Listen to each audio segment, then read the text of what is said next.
হিমছড়িতে আপনাদের স্বাগতম। Himchhari Cox's Bazar next sign team এখন আছে হিমছড়িতে।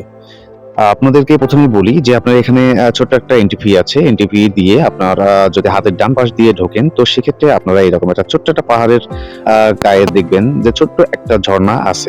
হতে পারে এটা কৃত্রিম ঝর্ণা, আমার তথ্য ভুল হতে পারে, সেজন্য অগ্রিম ক্ষমা চেয়ে নিচ্ছি। তো ঝর্ণা দেখে আমার কাছে যেটা মনে হয়েছে এটা একটা কৃত্রিম ঝর্ণা হতে পারে। তো যাই হোক, এখানে কৃত্রিম হোক আর প্রাকৃতিক ভাবে হোক সেটা যেটাই থাক, আপনারা এখানে একটা ঝর্ণা পাবেন এবং এখানে কিছু ছবি তুলতে পারবেন, কিছুটা সময় এখানে কাটাতে পারবেন। কাটানোর পরে তারপরে আপনাকে উঠতে হবে এই পাহাড়ের মাথায়। ঠিক আছে, এই পাহাড়ের মাথায় কিছু একটা আছে। কি আছে তাহলে হিমছড়িতে? এই পাহাড়ে উঠতে গেলে আপনাকে সুন্দরভাবে হাঁটুর জোর বাড়িয়ে এরকম একটা সিঁড়ি পার হয়ে উপরে উঠতে হবে। যথেষ্ট পরিমাণ কষ্টসাধ্য কাজ, কারণ সিঁড়িটা ছোট না, অনেক বড়, অনেক লম্বা এবং লোকজনের প্রেশার যথেষ্ট পরিমাণ থাকে এখানে। তো অনেক জোর খাটিয়ে কষ্ট করে ঘাম ঝরিয়ে এখানে উঠতে হবে আপনাদেরকে।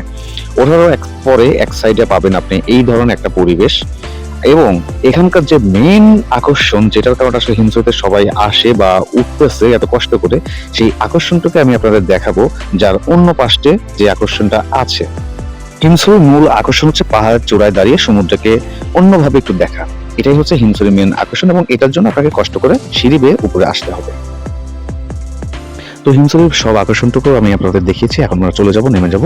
যেতে যেতে শুধু আপনাদের এইটুকুই বলবো, যদি পূর্বে আপনি বড় কোনো ঝর্ণা বা পাহাড়ে উঠে থাকেন তো সেক্ষেত্রে আপনার এখানে ভালো লাগবে না। যাই হোক, পরবর্তী এপিসোডের জন্য আমন্ত্রণ রইল। সঙ্গে থাকবেন, ভালো থাকবেন, সুস্থ থাকবেন।